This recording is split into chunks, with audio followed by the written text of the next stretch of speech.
no one expected to see.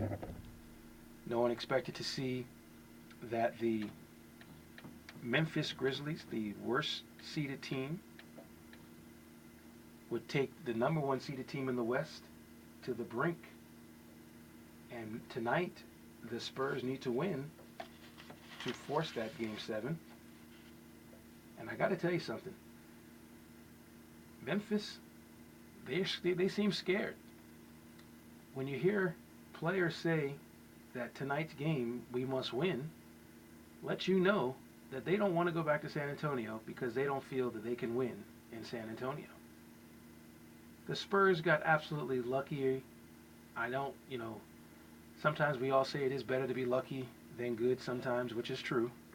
But it's extraordinary for Ginobili to hit that shot, his foot's on the line, and then Mr. Neal hit that three. I mean, it was demoralizing. And it gutted that team. We'll find out tonight just how much Memphis has in the tank. They better use their crowd. They better use anything they can use to win this game tonight. Because if it goes back to San Antonio, it's a wrap. And you can call in the show, by the way, at area code 323-962-1937 if you want to talk anything, draft, NBA. I'm here. But in the East, we now have our Final Four in the East. Boston and Miami, they get it on Sunday. Both teams will be rested. Shaq is still sort of up in the air in terms of whether or not he's going to be able to play. And they need Shaq because you need to dominate Miami on the inside. And if you can dominate Miami inside, you can care less what they do on the outside because they're not that consistent. And I'm going to digress for 1 second, going back to the NFL draft.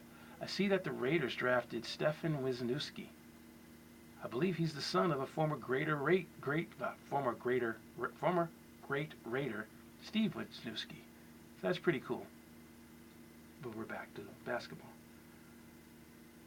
The key for this series, in my opinion, is Rajon Rondo. Does Miami have anyone who can contain him and also keep their offense going? Chalmers, no. Mike Bibby, no.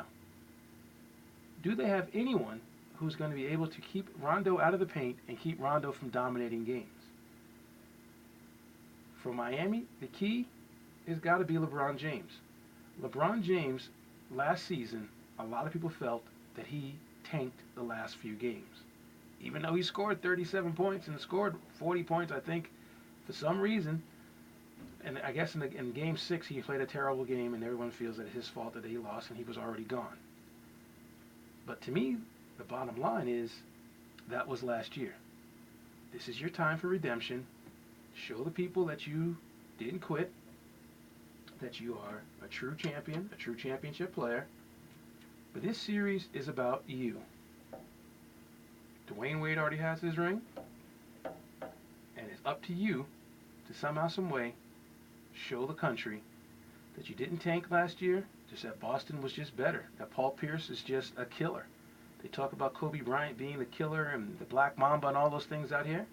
Well, Paul Pierce is that for the East. Because if Pierce is making shots, there's nothing you can do about it.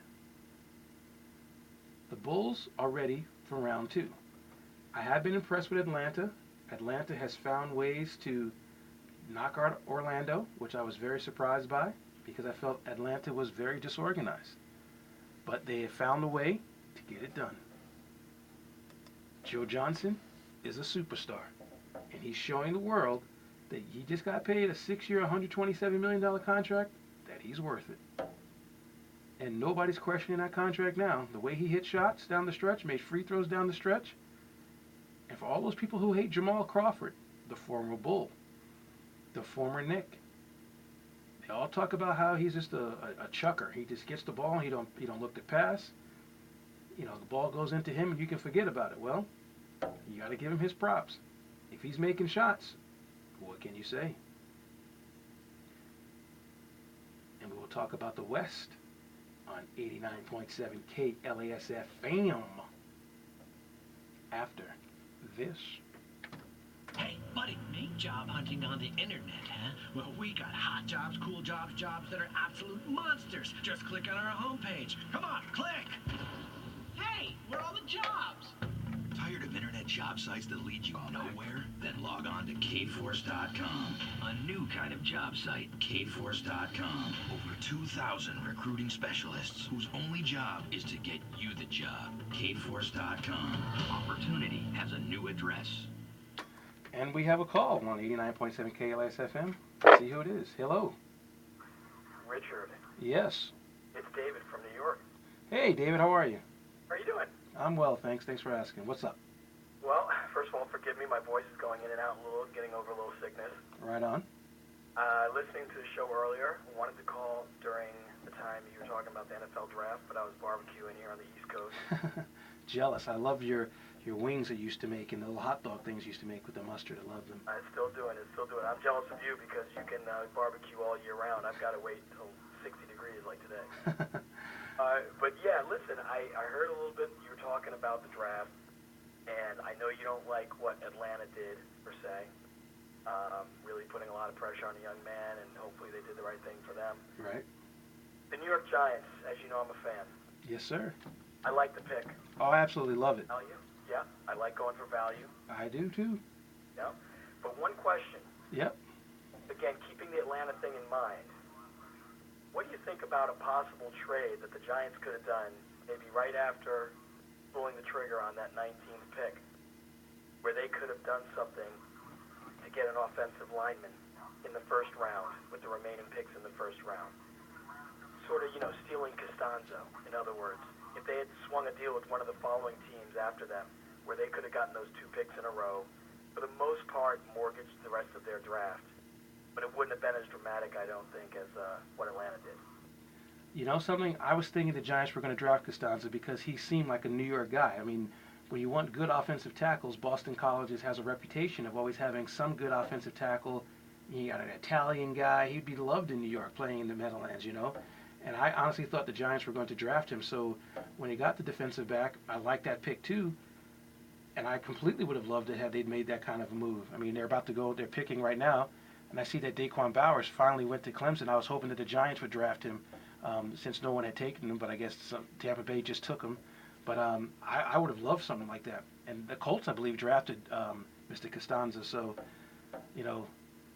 the Giants' offensive line, last season, for the first time in many years, had injuries. And so I would have loved that pick had they made that move.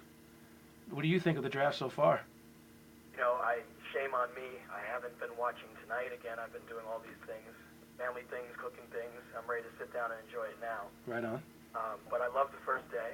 I agree with you. Nothing earth-shattering, but it's always exciting to have the start of football season, even if it might be a little bit in doubt right now.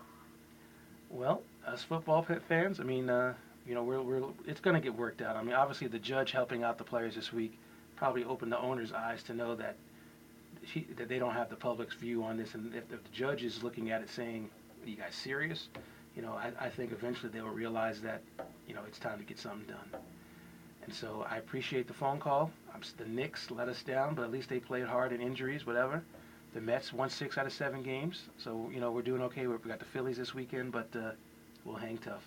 All right, thanks, Richard. I'll talk to you soon. Bye. Bye. Wow. Good call.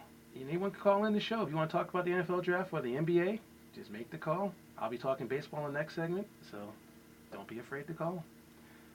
And we're going to finish up the NBA by talking about the West out here. Oklahoma City is still my team to beat out here just because of the size inside and because Kevin Durant is no longer a star in waiting. He is a star of all stars. And he is the matchup problem that every team has. And Lamar Odom and other tall players in the West, no one can check this guy. Ron Artest will try if they play the Lakers in the next round. He's just very difficult to cover. And I just think Oklahoma City took care of Denver the way they should have taken care of Denver. And I'm happy that they've moved on. Now, the Lakers and Dallas series is going to be very physical. The Lakers will remember the last time they played Dallas and the fight ensued and all the extra shenanigans. The Lakers are going to want to send Dallas a message that That's not going to be happening on their watch. And I think Dallas had Caron Butler. I had picked Dallas earlier this season to go very far with Butler because Dallas was playing incredible basketball. They've been streaky, and I think they showed me something, though, against Portland. I thought Portland was going to give them all kinds of fits. I thought they would actually beat Dallas, but Dallas showed me that they can be tough. And if Dallas can play tough like they did against Portland, we're going to see 7 very good games. They just have to remember, you can't get any stupid technical fouls, and you got to run the offense through Dirk. And if Peja and Jason Terry are knocking down threes like they're capable of doing, they will give the Lakers all that they can handle. And I'm not a Laker hater. I just don't feel that. I think Kobe's ankle injury, yes, he's going to get a couple days to let it heal and so on and so forth. The Lakers are a better team when they run the offense through Pau Gasol. And if Pau stays out of foul trouble and can be offensive, the Lakers will be fine. But if Pau cannot be offensive and Pau is not doing the things necessary to, allow his team to win, the Lakers will not win. So let's all sit back and get ready to watch, some good second-round matchups in both conferences. I think the Spurs might win tonight. I hate to say it, but I think the Spurs haven't had a vintage performance from Ginobili yet, and I think tonight they're going to get it done.